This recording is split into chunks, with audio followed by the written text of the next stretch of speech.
All right, how's everybody doing? This is the Comic Samurai. I want to welcome you to our next video, and tonight we're going to be continuing the Comic Book Friday Challenge put out by the Comic Collector Geek, and it's animal comic book covers. And this one is part 2, where you want to show covers that have humans dressed up like animals, or humanistic animals. And we're going to start it off with this Dreadstar number 8. And it features a character called Odie. And I was fascinated by this character. I loved this series by Jim Starlin. And this was a character who just was so deep. He had so many different elements to him. And I loved his origin and his story. And he's just a humanistic cat, but he's mostly human. So I counted him in this part 2. But let's go ahead and move it on. Next up, we got this Inhumans number 8, and it features that Lockjaw character. And I did some research on him because I didn't know whether or not he would truly be an animal that had human characteristics or a human who had animal characteristics. And it turns out that he was once a humanoid type person, and he got exposed to the Terrigen Mist, or whatever it is that makes the Inhumans have their powers, and it transformed his body into the bulldog-like body that he inhibits and gave him the powers of transportation. But I included him in the second part because at one point he was more humanistic. And I really like his character. I wish they'd do a whole series just exploring him, and they might have done it, but I missed it. Anyway, I like that Lockjaw.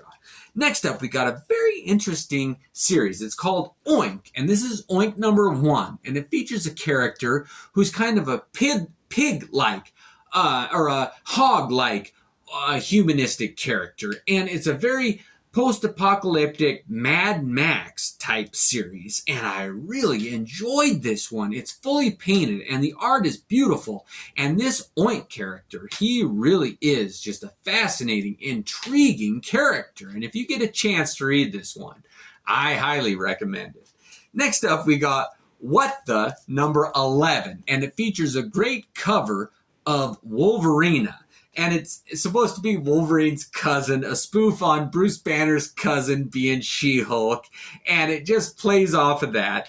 But this is not her first appearance. I think that was What the number 9. But this is her best cover appearance. And she's kind of got a great character design. I really do enjoy that. It's a woman dressed up like a Wolverine. And it's kind of that twisted with the Wolverine character. And I like this version better than the X-23 and all the other things they've tried to do to introduce a female version of Wolverine.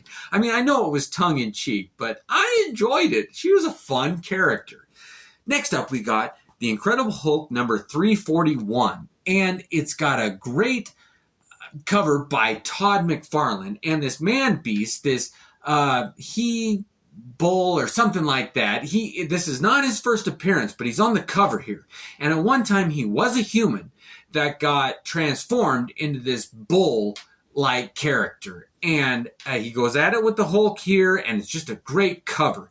And it follows the classic Hulk 340 with Wolverine and Hulk. And I mean, if you're going to follow it up, you might as well do it like this. And it just exemplifies all of Todd McFarlane's strengths. And I really do. I think this is one of Todd McFarlane's most underrated Hulk covers. I really like that one.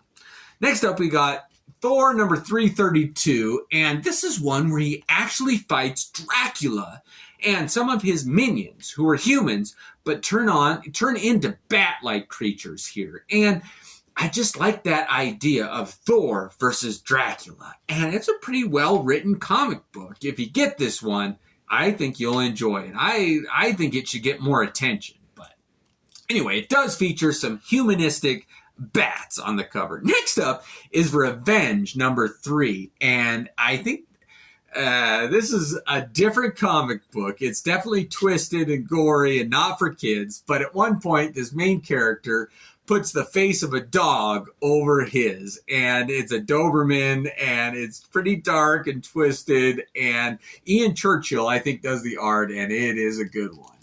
But let's see here. Yeah, Ian Churchill. Next up, we got JSA number 74. And I had to include one of the main characters who's based off an animal. Spider-Man, Batman. I mean, you can go on and on. But Hawkman and Hawkgirl, done by Alex Ross. It doesn't get any better than this. And I just think that of all the covers that those two characters are on together, this is the best one, in my opinion. I really do like this cover. Next up, we got Supreme Power number 7. And this is really an underrated series. I like that. I think Straczynski writing and Gary Frank art, but this cover with that character who's kind of a marina or submarine or just a fish, Aquaman, Aquagirl type character, she's beautiful. And the way this is painted with the colors, I really do like this one. It's a beautiful cover. Next up, we got Wanted number 7. It features the Fox, and she was portrayed by Angelina Jolie in the movie, and I liked the movie, but it didn't give this series its true justice. This is an underrated series. I mean, I liked the movie. It did an okay job, but this series, read it. If you haven't, it is so enjoyable. And this character, she has so much depth. She's so much more than what the cover portrays, but it's a character who dresses up like an animal, and I really like this one. Next up is Iron Man number 226, and it features a villain called Stingray, and I like this villain. I think that he's a better villain than Tiger Shark, who's kind of, if you think of, or Manta Ray, all the other fish-based villains, this is my favorite. And I don't know if this is his first appearance, but it's his best cover, in my opinion. That Stingray, I really like that one.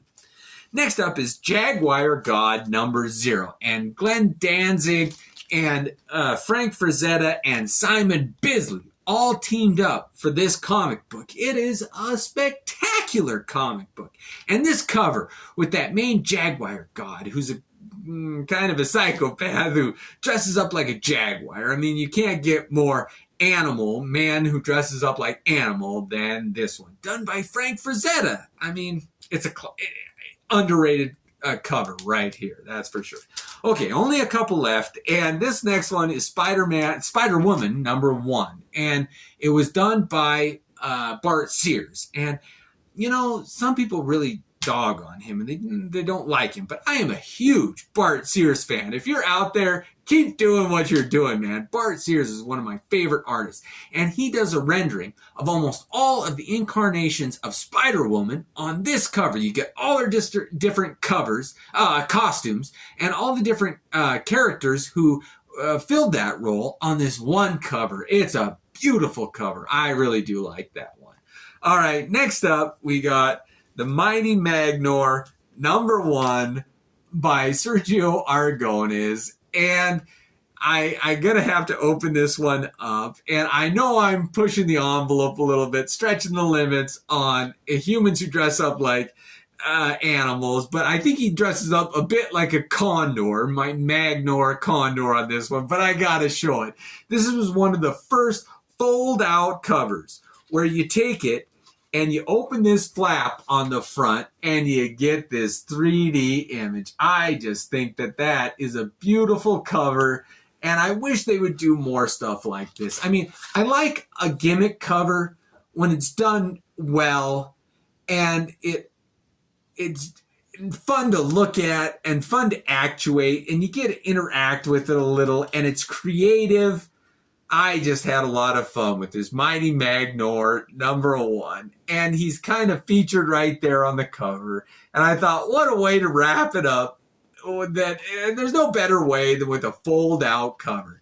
So I hope you enjoyed my part 2 of animal covers where people dress up like animals. Thanks again. Have a good night.